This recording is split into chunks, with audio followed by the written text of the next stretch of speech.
بسم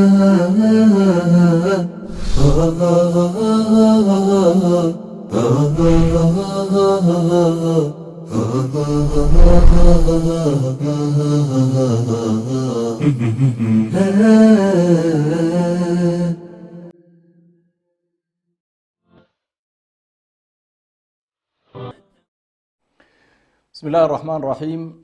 إن الحمد لله نحمده ونستعينه ونستغفره ونعوذ بالله من شرور أنفسنا ومن سيئات أعمالنا. إنه من يهده الله فلا مضل له ومن يضلل فلا هادي له، وأشهد أن لا إله إلا الله وحده لا شريك له، وأشهد أن محمدا عبده ورسوله. المشاهدون الأعزاء في كل مكان، السلام عليكم ورحمة الله وبركاته. ومع برنامجكم الأسبوعي معا ننهض. هذه هي إحدى حلقات مسارات الإصلاح والتجديد، وهي الجزء الثالث من الإصلاح الفكري والسياسي.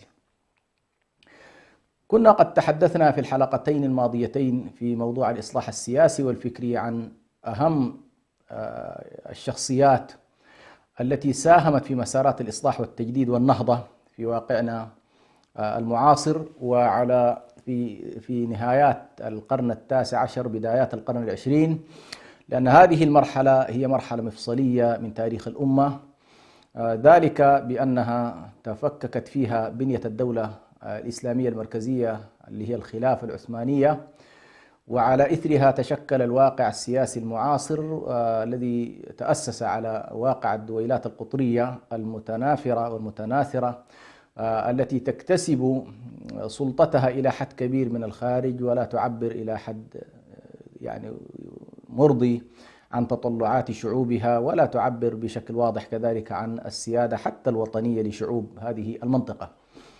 أضف إلى ذلك هنالك الكثير مما حدث بعد هذه الفترة من تشتيت أو محاولة إدخال العقل المسلم في الكثير من المتاهات الفكرية والكثير من المتاهات السياسية، بل وصل الأمر إلى محاولة تزوير التاريخ ومحاولة تشكيل الذاكرة التاريخية للأمة وفقا لما يريده أعداؤها. وبالتالي يبدو أن القراءة الواعية والمستبصرة لهذا الواقع مهمة جدا حتى نستطيع أن نتعامل مع هذا الواقع بشكل يعني فيه نوع من الوعي، فيه نوع من الإدراك، كما يقول الله سبحانه وتعالى: وكذلك نفصل الآيات ولتستبين سبيل المجرمين.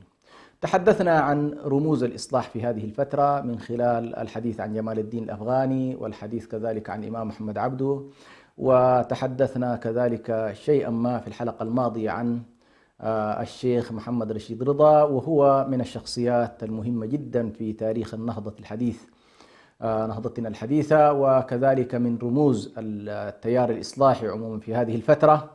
ونحن حقيقة إذ نتحدث عن هؤلاء نتعامل معهم في نهاية المطاف بأنهم رجال ساهموا في مسيرة الإصلاح الفكري والسياسي، ولكن لا يعني ذلك بطبيعة الحال موافقتهم في كل ما ذهبوا إليه، أو كذلك قمطهم حقوقهم ومحاولة كذلك السير خلف المبغضين والكارهين لهم، أو حتى خلف أعدائهم الذين كانوا يرونهم يشكلون لهم مشكلة كبيرة. وخاصة هذه الفترة هي كانت فترة سيطرة النفوذ الغربي والتغلغل في الأمة من خلال ما سمي في تلك الفترة بالاستعمار، وهو في حقيقته استحمار واحتلال.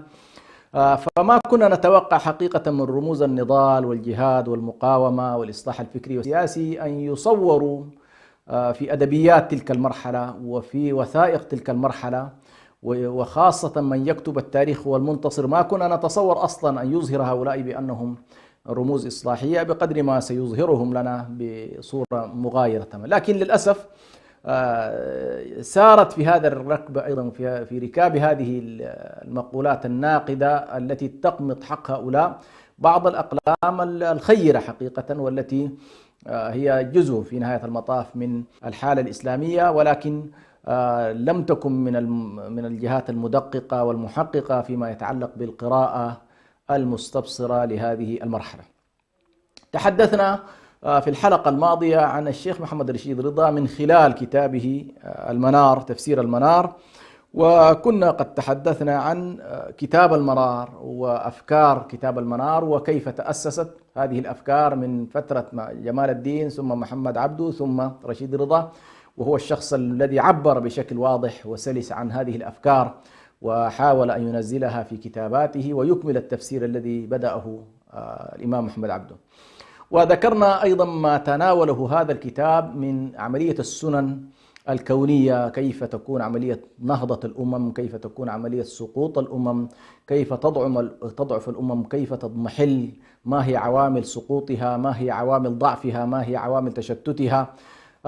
تحدثنا عن كل هذه القضايا، وكذلك تحدثنا عن معوقات الإصلاح السياسي وفق منظور الشيخ محمد رشيد رضا في كتابه تفسير المنار.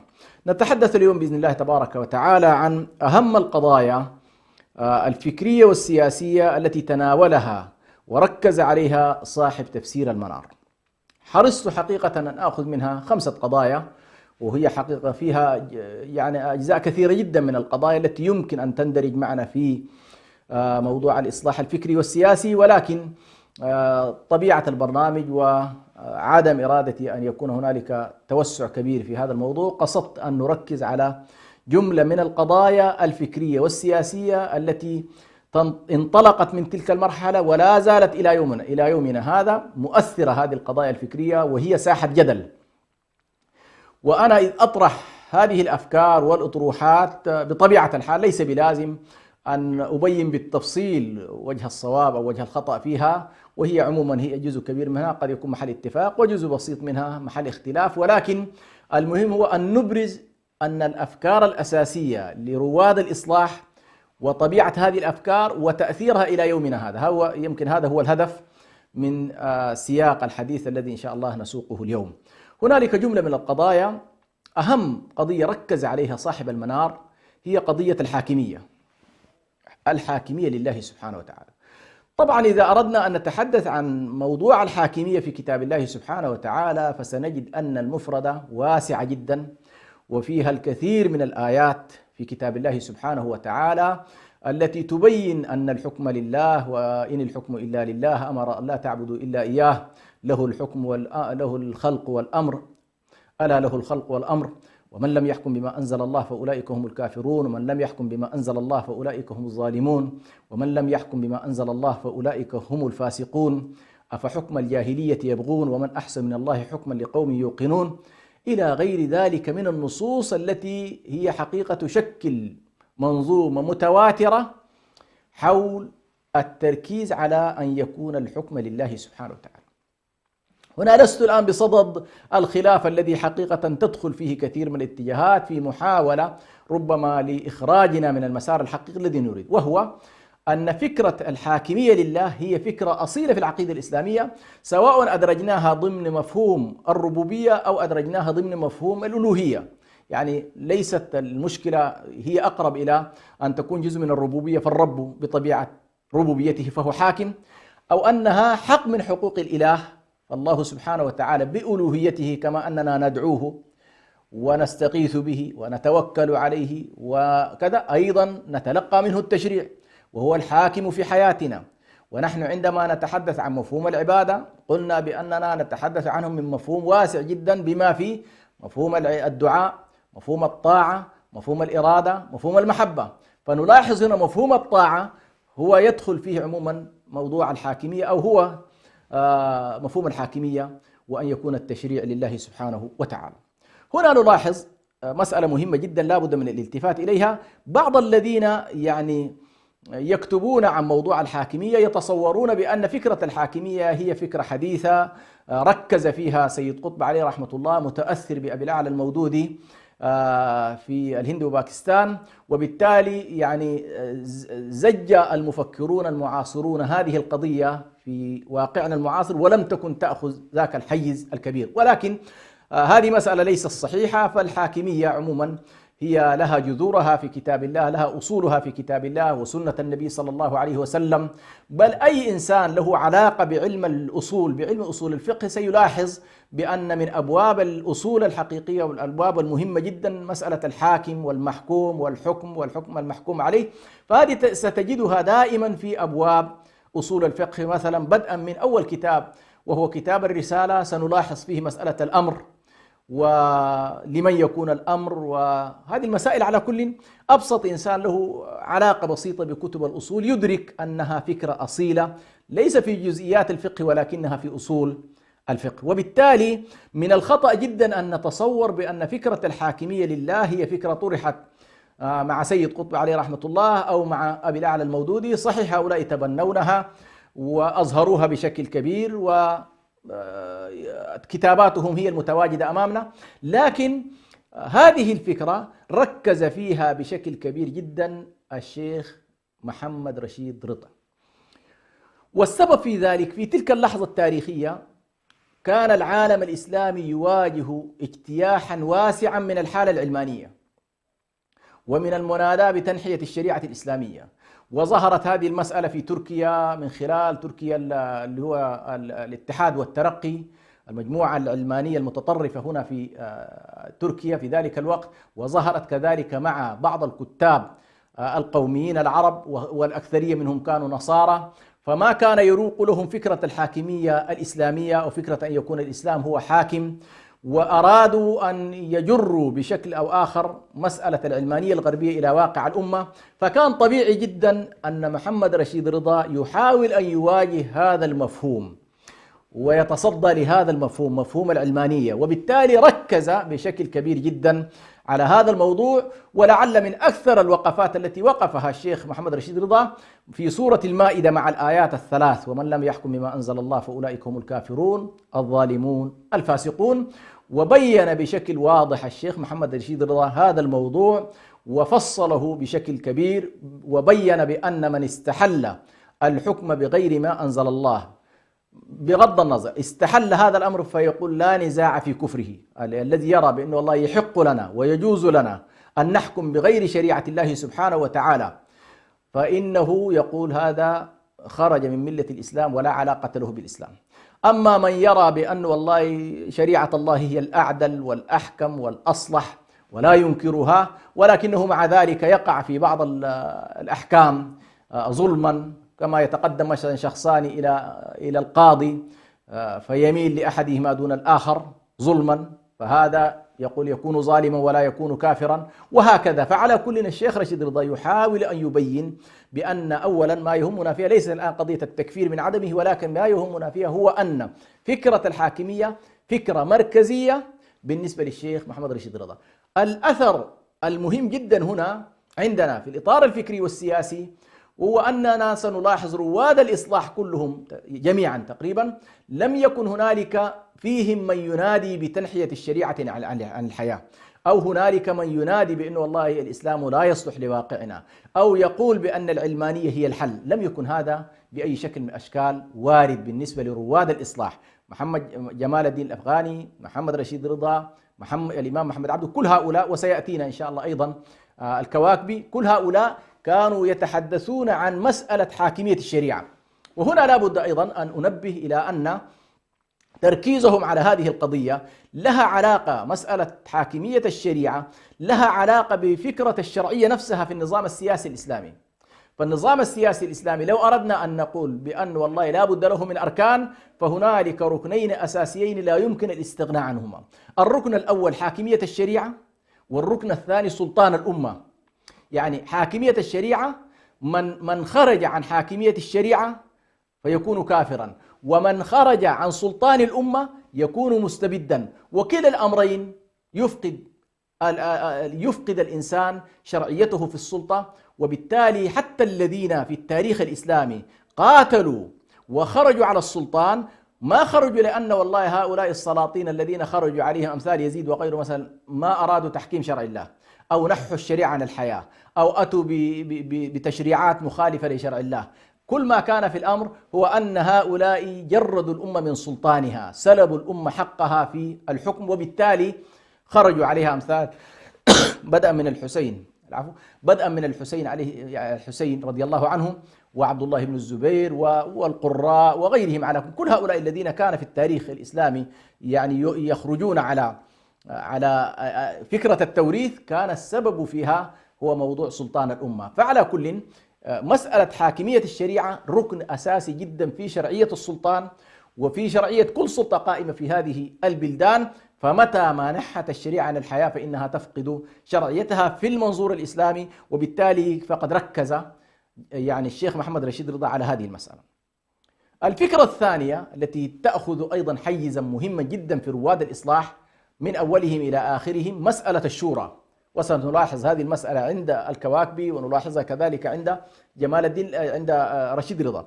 قضية الشورى يعرفها الشيخ رشيد رضا بأنها استطلاع رأي الأمة أو من ينوب عنها في الأمور العامة المتعلقة بشأن الأمة، يعني الأمور العامة. هنا رشيد رضا لا يحاول أو يحاول أن لا يركز في مفهوم الشورى بجزئياتها التفصيلية العادية في الحياة، لأن مفهوم الشورى واسع جدا في الحياة حتى بين الرجل وزوجته، فيما يتعلق بالرضاع، فيما يتعلق بالانفصال، فيما يتعلق بالنفقة، فيما يتعلق بإدارة شأن الأطفال إذا حصل الاختلاف والفراق. كل ذلك ينص القرآن الكريم على أهمية الشورى فيه، فإن أرادا فصالا عن تراض منهما وتشاور. حتى في الطفل الصغير يتكلم القرآن عن موضوع الشورى. لكن هنا يفرق الشيخ رشيد رضا بين الشورى الشخصية في الشأن الخاص والشورى العامة في الإطار السياسي والدستوري. هناك سنأتي إن شاء الله الكواكب يسميها الشورى الدستورية، لكن هنا رشيد رضا يحاول أن يجعل مسألة الشورى أصل عظيم من أصول السياسة الشرعية. يقول لقد برز هذا الأصل من أصول السياسة جليا، نقول يعني برز هذا الأصل العظيم في أصول السياسة الشرعية جليا في تفسير المنار، حيث اعتبر رشيد رضا مسألة الشورى وجها من وجوه الحرية السياسية. هنا يعتبر الشيخ رشيد رضا بأن الشورى فرع الحرية، فإذا كانت الأمة لا شورى لها فهي لا حرية لها، وبالتالي حريتها مستلبة، إرادتها مغلوب عليها، وبالتالي هو يجعل على كل الحرية السياسية أصل من الأصول، ويجعل الشورى كذلك من هذا الباب. فيقول في قوله تبارك وتعالى: فبما رحمة من الله لنت لهم ولو كنت فظا غليظ القلب لانفضوا من حولك فاعف عنهم واستغفر لهم وشاورهم في الأمر فإذا عزمت فتوكل على الله. يقول أي دم يا رسول الله، دم على المشاورة وواظب عليها كما فعلت قبل الحرب في هذه الوقعة غزوة أحد، وإن أخطأوا الرأي فإن الخير كل الخير في تربيتهم على العمل بالمشاورة، حتى لو أخطأوا على العمل بالمشاورة. والعمل بالمشاورة مهم جدا عندما يشاور الرئيس أو يشاور الأمير قومه، لابد أن يستمع إليهم، فما يصلح أن تقول والله شاورهم وخالفهم كما يزعم البعض بأن والله مسألة الشورى معلمة وليست ملزمة. يأتي الناس يجتمعون ويتحدثون ويبدون آراءهم ويكلفون الأمة اجتماعات، ثم والله الرئيس بعد ذلك لا يأخذ بآرائهم. هذه على كل مسألة أيضا فيها تفصيل يطول جدا، متى تكون الشورى واجبة وملزمة، ومتى تكون الاستشارة الخاصة بالحاكم ووزرائه بالنسبة لهم ليست ملزمة. فعلى كل هذه تحتاج إلى تفاصيل، لكن ما يهمنا هنا الشورى الواجبة، الشورى الملزمة، وهو النظام السياسي في الأمة. النظام العام للأمة لا يقوم على الاستبداد ولكنه يقوم على الشورى. وفي المرحلة المكية يؤكد القرآن الكريم هذا الأمر: والذين استجابوا لربهم وأقاموا الصلاة وأمرهم شورى بينهم ومما رزقناهم ينفقون. لاحظ هذه الأصول: استجابة لله، إقامة الصلاة، إقامة الشورى، النظام الاقتصادي. كأنما الله سبحانه وتعالى يقول الذين استجابوا لربهم هو الإقرار والاستسلام لله تبارك وتعالى في حاكميته، في أن الله يحكم في الحياة، ينظم لنا حياتنا من خلال الهدايات القرآنية. والذين استجابوا لربهم وأقاموا الصلاة، طبيعة تحديد العلاقات مع الله سبحانه وتعالى، وأقاموا الصلاة وأمرهم شورى بينهم، أي النظام السياسي العام. وهنا جاءت طبعا في سياق خبري أن هذه الصفة دائمة مستمرة لا يتخلون عنها بأي شكل من الأشكال.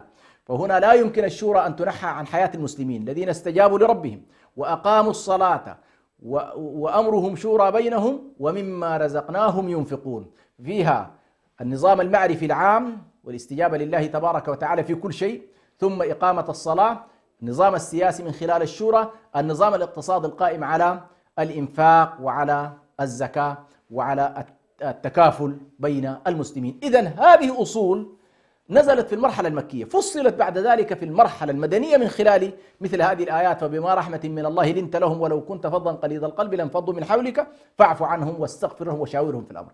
ومن لطائف هذه الآية أنها نزلت بعد أن سمع النبي صلى الله عليه وسلم إلى شورى أصحابه ولم يكن راضيا عنها. يعني النبي صلى الله عليه وسلم ما كان يريد في غزوة أحد أن يخرج خارج المدينة، أي يلاقي المشركين خارج المدينة، كان يرى بأنه يكون متواجد داخل المدينة، بحيث كل الذين هم في داخل المدينة يمكن أن يساهموا في القتال، يعني اللي موجود في بيته، اللي موجود في حديقته، المهم يعني كان يرى بأن والله لا داعي لأن نخرج لهم خارج المدينة، ولكن أصر عليه عبد الله ابن سلول وغيرهم على كل من الصحابة، بعضهم على كل رأى بأن يخرجوا خارج المدينة وخرجوا بالفعل.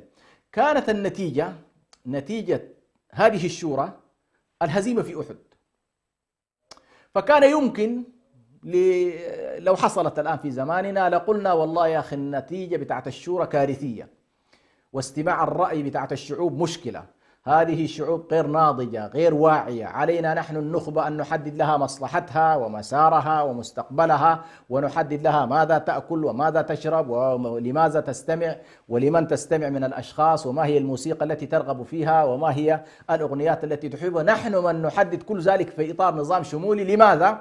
لأنه والله لما استمعنا إلى الشعوب كانت المسألة كارثية. هذه الآن موجودة إلى يومنا هذا، لكن الله سبحانه وتعالى ما أراد لرسوله صلى الله عليه وسلم أن هذه المسألة تؤثر عليه، حتى نتيجة الشورى هزيمة، ولكن منهج الشورى هو الانتصار الحقيقي. بمعنى الشعب الذي يخطئ ويصيب من خلال الشورى خير من الشعب الذي يصيب باستمرار من خلال الدكتاتورية، لأنه في نهاية المطاف هذه الإصابة التي نراها مستمرة هي كارثية على المدى الاستراتيجي. وبالتالي أراد الله أن يؤكد لرسوله صلى الله عليه وسلم منهج الشورى باعتباره منهجا لا مساومة فيه وغير قابل للتخلي عنه. ولذلك قال لرسوله صلى الله عليه وسلم: فبما رحمة من الله لنت لهم ولو كنت فظا غليظ القلب لانفضوا من حولك. لو أن النبي صلى الله عليه وسلم ما استمع إليه. لاحظوا رسول الله صلى الله عليه وسلم ينزل إلى رأي الناس ويستمع إليه وهو يوحى إليه، وهو كاره لهذا الأمر، وله بعض الرؤى المنامية اللي كانت تدل على أن هذا الخروج ليس فيه مصلحة، لكن ربما كانت هذه بعد الشورى. على كل، النبي صلى الله عليه وسلم ثبته الله على ذات النهج، وأمرهم شورى بينهم الذي نزلت في مكة يطبق في المدينة بمستوى أوسع وبشكل فيه معارك وحروب، ومع ذلك يؤكد الله ذلك بقوله: فاعف عنهم واستغفر لهم وشاورهم في الأمر. من جديد يعني لا تتجاوز مسألة الشورى. هذا على كل كانت من القضايا، حتى وإن أخطأوا الرأي فإن الخير كل الخير في تربيتهم على العمل بالمشاورة والالتزام بها، لما في ذلك من النفع لهم في مستقبل حكومتهم. وإن أقاموا هذا الركن العظيم اللي هو المشاورة، فإن الجمهور أبعد عن الخطأ من الفرد في الأكثر، والخطر على الأمة في تفويض أمرها إلى الرجل الواحد أشد وأكبر. قال الأستاذ الإمام، لازلنا نقرأ كلام الشيخ رشيد رضي، يقول: قال الأستاذ الإمام هنا ينقل هذا الرأي عن شيخه الإمام محمد عبده، وكأنما هذا الرأي بالنسبة لهم واضح ومبلور، ومسألة الشورى عندهم كانت أساس وأصل من الأصول الفكرية والسياسية. قال يقول: ليس من السهل أن يشاور الإنسان ولا أن يشير، وإذا كان المستشارون كثر فإن النزاع قد يكثر ويتشعب الرأي كلما زادت مساحة الناس وأكثريتهم. يعني الشورى في إطار 10 ليست كالشورى في إطار 100، طبيعة الحال سيحصل تشعب ويحصل اختلاف وتباين. هذه الصعوبة والوعورة في أمر الشورى أمر الله تعالى نبيه أن يقرر سنة المشاورة في هذه الأمة بالعمل بها، فكان صلى الله عليه وسلم يستشير أصحابه بغاية اللطف، ويصغي إلى كل قول ويرجع عن رأيه إلى رأيهم.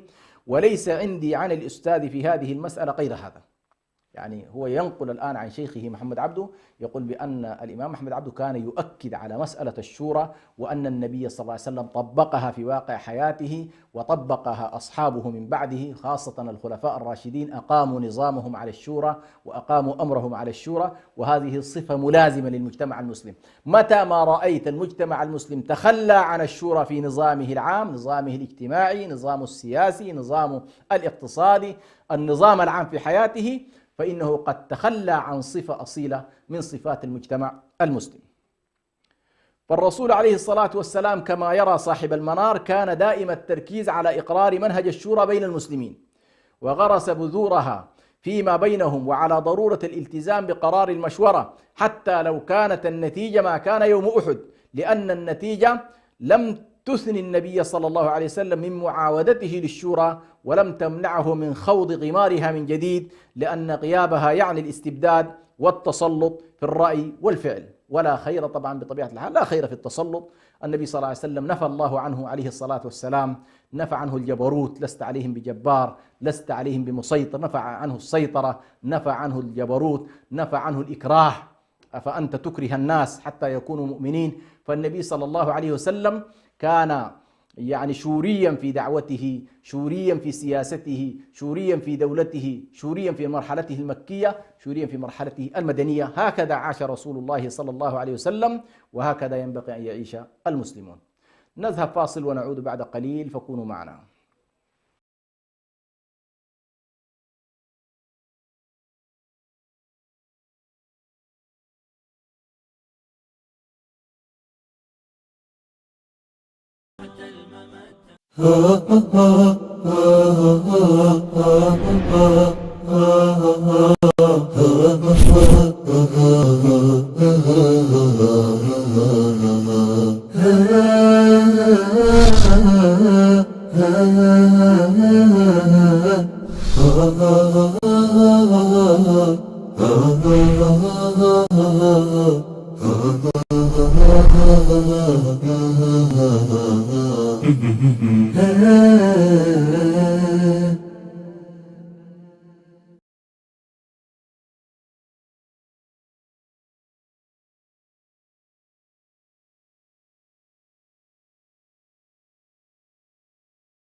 الحمد لله رب العالمين، والصلاة والسلام على رسول الله الأمين وعلى آله وصحبه أجمعين. مشاهدونا الأعزاء، السلام عليكم ورحمة الله. عدنا لمواصلة ما بدأناه من الأصول الفكرية والسياسية والقضايا التي طرحت في تفسير المنار، ولا زلنا نحن نتناول الأفكار الأساسية للرواد الإصلاح والتجديد والنهضة في القرن التاسع عشر وبدايات القرن العشرين، لأن هذه المرحلة لها عموما آثارها على واقعنا المعاصر. نأتي إلى الأصل الثالث الذي حاول أيضا أن يركز عليه. تحدثنا عن أصل حاكمية الله سبحانه وتعالى، مفهوم الحاكمية، وذكرنا بأن هذا المفهوم ليس مفهوما يعني تحدث فيه سيد قطب أو بلع المودودي أو غيره، بالعكس هذا الموضوع له جذوره، وخاصة له ارتباط بالحملة الشرسة للحالة الصليبية على أمة الإسلام، ومحاولة فرض العلمانية على هذه الأمة بعيدا عن اختيارها وبعيدا عن رضاها، ومن خلال أنظمة فرضت عليها فرضا. ولذلك هذا المفهوم عموما من المفاهيم التي أظهرها محمد رشيد رضا، وأظهرها كذلك المحدث أحمد محمد شاكر وغيرهم، على كل تكلموا فيها. فلم يكن الأمر بدعا بالنسبة لسيد قطب، ولا بالنسبة لرشيد رضا، ولا بالنسبة لأبو العال المودودي. كذلك مفهوم الشورى، ذكرنا بأن الرؤية عند الشيخ رشيد رضا كانت واضحة فيما يتعلق بمفهوم الشورى. ثالثا أيضا من المفاهيم المهمة جدا التي كانت تركز فيها أو يركز فيها الشيخ رشيد رضا من خلال المنار، وكانت أفكار أساسية لتيار الإصلاح بشكل عام، وحدة الأمة الإسلامية وعودة نظام الخلافة فيها. طبعا كثير من الناس للأسف الشديد نتيجة البعد، نتيجة الحالة القطرية، نتيجة الدويلات التي نشأت وتكريس هذه الدويلات بنظام تربوي وتعليمي ومحاولة صناعة تاريخ وصناعة أمجاد، أن تتأسس حالة الولاء داخل هذه الأقطار على الأساس الوطني، بأن أهل قطر يتوالون فيما بينهم ويظنون أن التاريخ بدأ منهم وعندهم ينتهي. هذه على كل تشكلها لنا الآن المناهج المعاصرة وتشكلها كذلك عموما وسائل الإعلام، وتحاول أن تمحو كثير مما هو مختزن بذاكرتنا حول الأصول العقائدية في موضوع وحدة الأمة المسلمة، سواء وحدتها العقائدية من خلال واعتصموا بحبل الله جميعا ولا تفرقوا، أو وحدتها السياسية التي هي بطبيعة الحال تتفرع عن الوحدة العقائدية.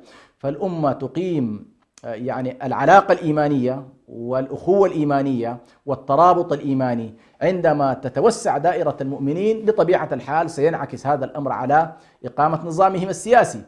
وبالتالي ما عرفته التجربة الإسلامية على مستوى مركزيتها هو أن النظام السياسي الإسلامي للأمة هو نظام واحد، يعني ليست أنظمة متعددة.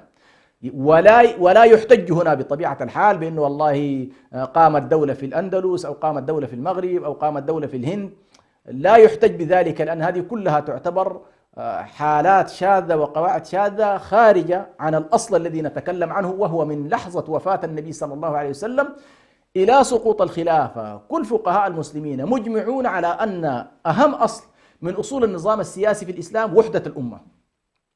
وعندما يعرفون الخلافة يفرقون بين الخلافة والإمارة.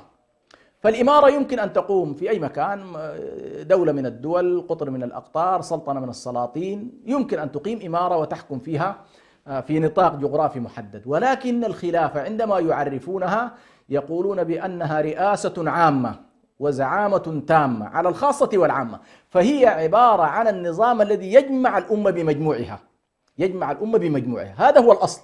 هذا الأصل متفرع أن الإسلام علينا أن لا نفصل بين رؤيته العقائدية ورؤيته السياسية. الرؤية العقائدية قائمة على توحيد الله سبحانه وتعالى وعلى أخوة المؤمنين، الرؤية السياسية قائمة على وحدة النظام السياسي لهؤلاء المؤمنين. وبالتالي علينا أن لا نتوه في ظل الواقع المهزوم الآن، الواقع المتردي، الواقع القائم على دويلات سايكس-بيكو الحديثة التي تحاول أن تبرمج عقولنا وتجعلنا في صناديق مقفولة حتى تحرمنا أحيانا من الأشواق، يعني تحرمك حتى من فكرة أن والله على المسلمين أن يفكروا في اتجاه إقامة النظام السياسي الواحد، بغض النظر عن التفاصيل كيف سيكون ذلك، هل من خلال فكرة الاتحاد الأوروبي أو فكرة الولايات المتحدة الأمريكية. على كل يمكن أن تطرح العديد من النماذج، ولكن دون أن يكون ذلك يمس جوهر وفكرة أن هذه أمتكم أمة واحدة. هذه الأمة الواحدة يجب أن يقوم نظامها السياسي على الوحدة.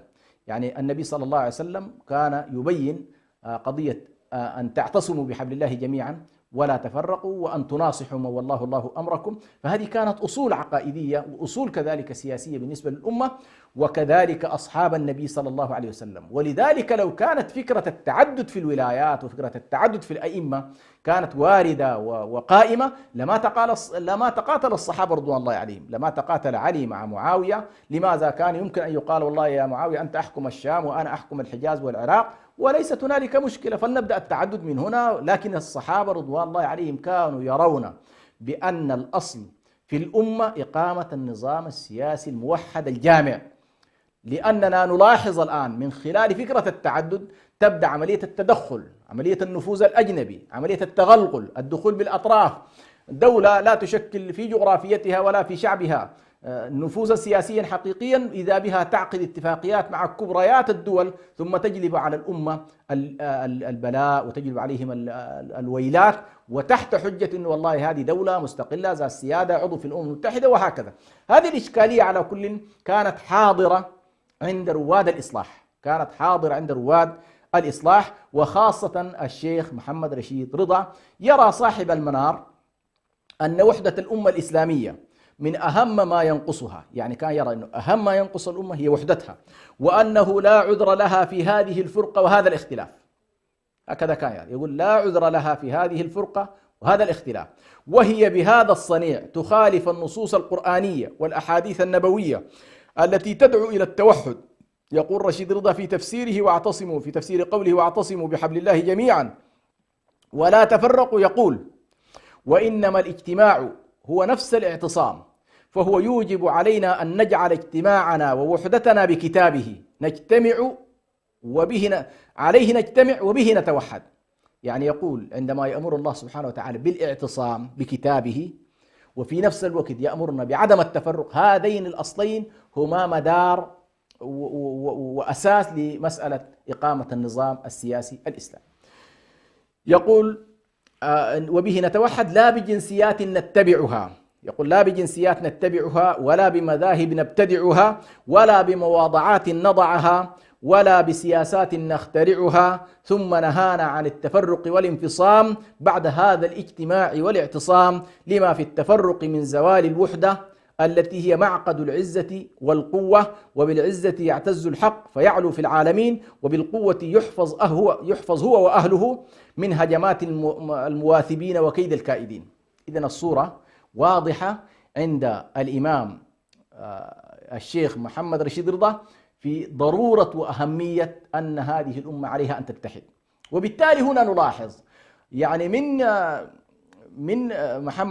من جمال الدين الأفغاني، محمد عبده، رشيد رضا وما سبقهم وما سيأتي بعدهم، لم تكن أصلا فكرة إقامة مجموعات على أساس قومي، على أساس وطني، على أساس قطري، مهما كانت مظالم الأتراك في ذلك، مظالم العثمانيين في ذلك الوقت ومآخذهم على هذه الدولة، إلا أنه لم يخطر ببالهم إن والله الأمة تتشتت، الأمة تتوزع، أو الأمة والله تستعين بأعدائها على بعضها البعض، أو تستعين بظلم الكافرين لتتخلص من ظلم المسلمين. هذه لم تكن أصلا واردة في حساباتهم، مع أنهم كانوا ضد الظلم وضد الاستبداد، ضد الاستكبار، ضد التخلف، ضد التقليد، ضد التبعية، ضد محاولة أو ضد غياب العدالة الاجتماعية. هذا كله لم يكونون أصلا يوافقون على هذه، ومع ذلك ما كانوا ينادون بأي شكل من الأشكال إلى أنهم يكونون خارج الدولة الموحدة، حتى وهم ينطلقون من مصر، جمهورية مصر في ذلك الوقت كانت مصر الملكية، ما كانوا أصلا يراعون بأنه هذه مصر وهي قد أبعدت بعض الشيء عن سلطان الخلافة العثمانية. وحاول الفرنسيون والبريطانيون من البداية أن يخرجوا مصر عن المعادلة، ولكن ظل هؤلاء وهم ينطلقون من مصر لكنهم ينشدون وحدة الأمة وسلطانها الراشد واجتماعها الواحد، فلم يكونوا يفرقون الأمة بأي شكل من الأشكال. هذه المسألة على كل نجدها واضحة وظاهرة وبينة وحاضرة في الفكر السياسي بالنسبة لمحمد رشيد رضا من خلال كتابه المهم جدا وهو كتاب التفسير، تفسير المنار. رابعا، أيضا كانت له رؤية موضوعية فيما يتعلق بالحكومة الإسلامية. والحكومة الإسلامية هنا عندما نتكلم لا نتكلم عن نظام الخلافة ككل، ولكن نتكلم عن نظام الوزارة، الحكومة اللي هو النظام الوزاري، نظام الوزاري، أو حتى التشكل العام للدولة، كيف يمكن أن تتشكل الدولة. نلاحظ بأن رشيد رضا، وهنا طبعا أنا أحاول أن أنبه إلى مسألة مهمة جدا، وهو أن كثير من الذين بدأوا في الآونة الأخيرة يتكلمون عن النظام السياسي في الإسلام حرصوا أن ينفوا فكرة النظام عن الإسلام، إنه والله فكرة نظام سياسي الإسلام، تحت حجة أن الإسلام والله جاء بأصول عامة، جاء بقضايا كلية، ولكن ليس له نظام سياسي محدد. النظام السياسي في الإسلام هو نظام خلافة، النظام الذي يعرفه الإسلام وعرفته الأمة في تاريخها هو نظام الخلافة. هذا النظام كيف تطور في كل مراحله هذه تفاصيل على كل تطول، لكن الخلل في مقولة ليس هنالك نظام سياسي في الإسلام خطورتها تكمن في مسألة مهمة جدا لا بد من التنبيه إليها، وهو إذا قلنا بأن والله النظام السياسي هو عبارة عن الانعكاس والمظهر النهائي والتجلي الأخير لكل جذور العقيدة والمعرفة والعبادة والأخلاق والسلوك ونظرية الحقوق والنظام الاقتصادي والنظام الاجتماعي وطبيعة الأسرة والأحوال الشخصية والتشريعات، كلها في النهاية تنتهي وتتجلى في نظام كلي. فالذين يقولون مثلا بأن والله يا أخي ليس هنالك نظام سياسي في الإسلام، هؤلاء إما أنهم يجهلون ماذا تعني كلمة النظام السياسي، أو أنهم يجهلون طبيعة الإسلام. فلا يمكن للنظام يقوم على فكرة العقيدة الواحدة، الإله الواحد، الإله المشرع، الإله الحاكم، الإله الذي له رسالة، هذه الرسالة فيها منظومة هائلة جدا من التشريعات تنظم الفرد من لحظة ولادته إلى لحظة خروجه من الحياة. هل يعقل هذا النظام لا يتشكل في الصورة النهائية في شكل من الأشكال؟ يعني هل منظومة الحقوق التي تربط العلاقات البينية بين الأفراد فيما بينهم، بين الأسرة، يعني داخل الأسرة تتشكل منظومة تجعل هنالك رأس وهو الرجل على رأس الأسرة الرجال قوامون على النساء. عندما تجتمع المجموعة في شكل أوسع ستكون هنالك منظومة تحدد العلاقات البينية، الجار ذو القربى والجار الجنب، هذه العلاقات. يعني في منظومة الحقوق أثرت منظومة الحقوق حتى على نظام المعمار. يعني هذه مسألة سبحان الله، ربما أحد أساتذتنا الأفاضل وهو الأستاذ الدكتور جميل أكبر، يعني له في هذا الباب كتابه قص الحق، وهذا الكتاب انعكاس لرسالته في الدكتوراه حول المعمار الإسلامي. لاحظ بأن المعمار الإسلامي انعكست نظرية الحقوق على المعمار. يعني المعمار نفسه الإسلامي، طبيعة بناء المسجد، طبيعة البيوت والعمارة الإسلامية، هذه العمارة الإسلامية الآن كثير من الناس يكتبون عنها، لاحظ بأنها في النهاية انعكاس للأحكام الفقهية. طيب إذا كانت والله النظرية الإسلامية في الحقوق أثرت على النظام المعماري عالم الأشياء، أفلا يمكن أن تؤثر على النظام السياسي؟ فهذه على كل مسألة للأسف الشديد قصدت أن أنبه إليها للذين يتكلمون عن أنه والله يا أخي لا يضيرنا، يمكن أن نأخذ النظام الفلاني والنظام الفلاني، المهم عندنا أن نحقق العدل المطلق، أن نحقق الشورى المطلقة، أن نحقق الحرية المطلقة. ليست هكذا.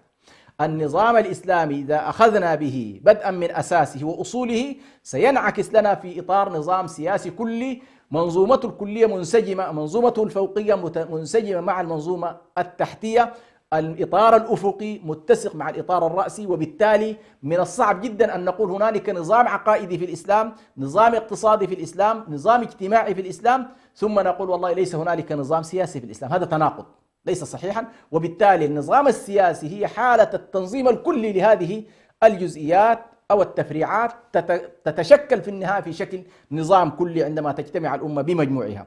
هنا نلاحظ بأن رشيد رضا عليه رحمة الله عندما تناول يعني موضوع الحكومة الإسلامية استند فيما أعتقد إلى ما طرحه شيخ الإسلام ابن تيمية في كتابه السياسة الشرعية في إصلاح الراعي والرعية، هذه المذكرة التي هي جزء من مجموعة الفتاوى، مجموعة الفتاوى لشيخ الإسلام، والتي ركز فيها شيخ الإسلام ابن تيمية في قوله إن الله يأمركم أن تؤدوا الأمانات إلى أهلها وإذا حكمتم بين الناس أن تحكموا بالعدل إن الله نعم ما يعظكم به إن الله كان سميعا بصيرا يا أيها الذين آمنوا أطيعوا الله وأطيعوا الرسول وأولي الأمر منكم فإن تنازعتم في شيء فردوه إلى الله والرسول إن كنتم تؤمنون بالله واليوم الآخر ذلك خير وأحسن تأويلا.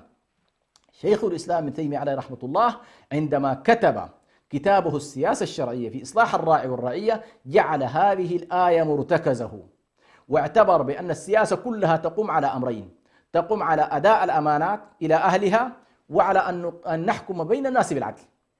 يعني وضع الرجل المناسب في المكان المناسب، ثم أن نحكم بين الناس في العدل في الخصومات. إذا حدث بعد هذا، بعد أن وضعنا الرجل المناسب في المكان المناسب وحكمنا بين الناس بالعدل، حصل بين منظوماتنا المختلفة حصل اختلاف، الله عز وجل يقول وإن تنازعتم في شيء فردوه إلى الله والرسول. انطلق الإمام محمد رشيد رضا من نفس الآية، نفس هذه الآية، يقول شيخ الإسلام ابن تيمية يقول نزلت الآية الأولى في ولاة الأمور اللي هي إن الله يأمركم أن تؤدوا الأمانات إلى أهلها، في ولاة الأمور عليهم أن يؤدوا الأمانات إلى أهلها وإذا حكمتم بين الناس وإذا حكموا بين الناس أن يحكموا بالعدل. ونزلت الآية الثانية في الرعية من الجيوش وغيرهم عليهم أن يطيعوا أولي الأمر الفاعلين لذلك لذلك في قسمهم وحكمهم ومقازيهم وغير ذلك إلا أن يؤمروا بمعصية فإنه لا طاعة لمخلوق في معصية الخالق فإن تنازعوا في شيء ردوه إلى الله والرسول. نلاحظ إذا كانت الآية قد أوجبت أداء الأمانات إلى أهلها والحكم بالعدل فهذا جماع السياسة العادلة والولاية الصالحة.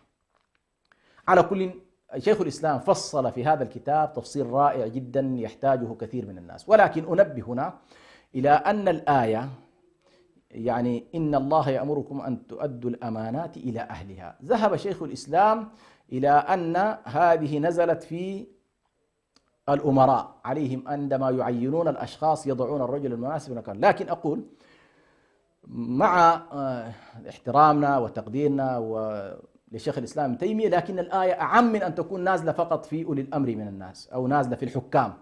يعني أصلا الحكام نفسهم على الأمة، يعني الآية تخاطب الأمة: إن الله يأمركم أن تؤدوا الأمانات إلى أهلها. أول حاجة لا بد الذي نضعه على رأسنا أو نضعه إماما لنا لا بد أن نراعي فيه الأهلية. وهذه الإشكالية الكبيرة للأسف الشديد في الفقه المؤول من خلال التجربة التاريخية، يحاول هذه الجزئية اللي هي شورى الاختيار وأن نضع الرجل المناسب في المكان المناسب، نتجاهل هذا الموضوع ونجعل الأمر ما دون هذا الإمام. لماذا؟ لأننا نلاحظ بأن غالبا في فترات طويلة جدا من التاريخ كان فكرة الغالب أو ولاية المتغلب هي السائدة، فصار يخاطب على الأقل هذا الإمام أو هذا الوالي أو هذا الحاكم يخاطبه منه وما دون، أما هو في نفسه مخاطب بهذه الآية. الأمة عليها أيضا أن تأتي بما هو أهل. وهذه القضية لها علاقة أيضا بمسألة أخرى، وهو مسألة يعني عدم الخروج على ولاة الأمر، عدم الخروج على أهل الأمر. من هم أهل الأمر؟ كل الناس الآن يتصور بأنه أهل الأمر والله هو الذي تقلب على الناس بالعسكرية وجاء بانقلاب عسكري وفرض على الناس إرادته، خلاص صار ولي أمر. القرآن يحدد كلمة أهل. أهل يعني إن الله يأمركم أن تؤدوا الأمانات إلى أهلها. فمن هو الأهل بالإمامة؟ هل الشريعة حددت الأهل بالإمامة؟ فإذا قدمنا الأهل للإمامة بعد ذلك لا نخرج عليه. أما أن يأتي واحد بلطجي ويعمل انقلاب ويكبت الناس ويكبت الحريات ثم يقول والله أنا ربكم الأعلى، فهذا بطبيعة الحال ما جاء محمد عليه الصلاة والسلام ولا نزلت الرسالة لإقرار هذا النوع من الممارسات مطلقا.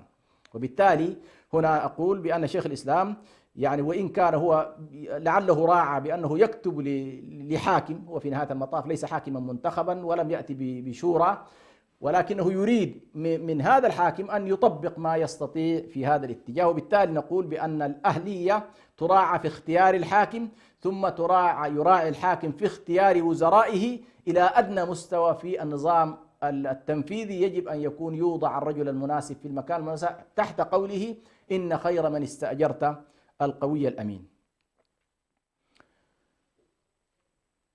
واستنتج الشيخ رشيد رضا من الآيتين أنه يجب على الحكام الحكم بما يقرره أولي الأمر وتنفيذه، وبذلك تكون الدولة الإسلامية مؤلفة من جماعتين أو ثلاث.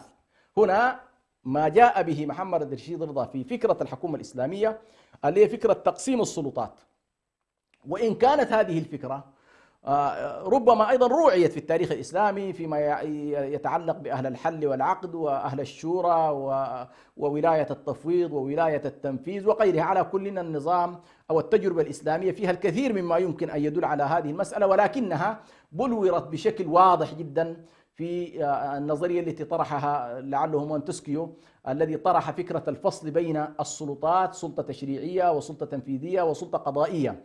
فعلى كل بلور الشيخ محمد رشيد رضا هذه الصورة الواضحة، وهي فكرة الفصل بين السلطات، وطالب يقول لا بد من ثلاث مجموعات. الجماعة الأولى يقول جماعة المبينين للأحكام الذين يعبر عنهم أهل هذا العصر بالهيئة التشريعية، الذين لهم فقه يعني لهم علم بالأحكام، علم بالقوانين، علم بالتشريعات. يقول هؤلاء لا بد أن يكونوا السلطة التشريعية، ثم هنالك السلطة التنفيذية وكذلك السلطة القضائية. فعلى كل حاول محمد رشيد رضا أن يبرز هذا الاتجاه.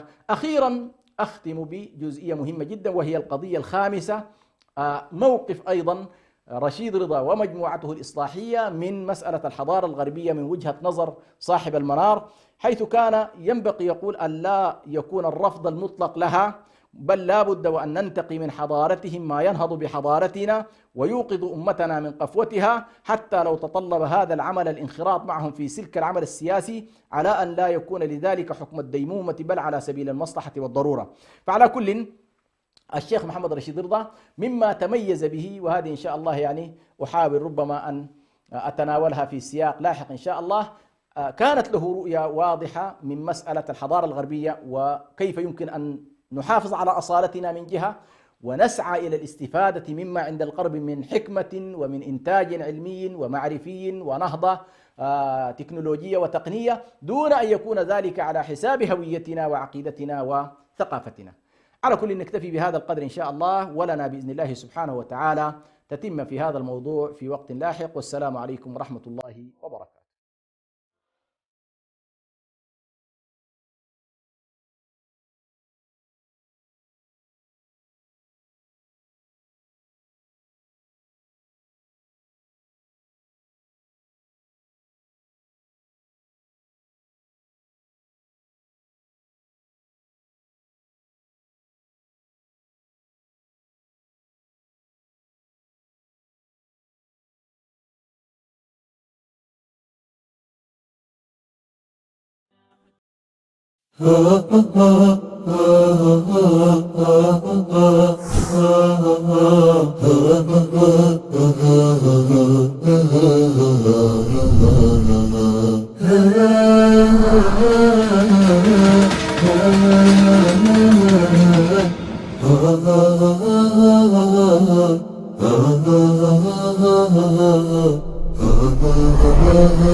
ما زلت في دفاتري قصيدة،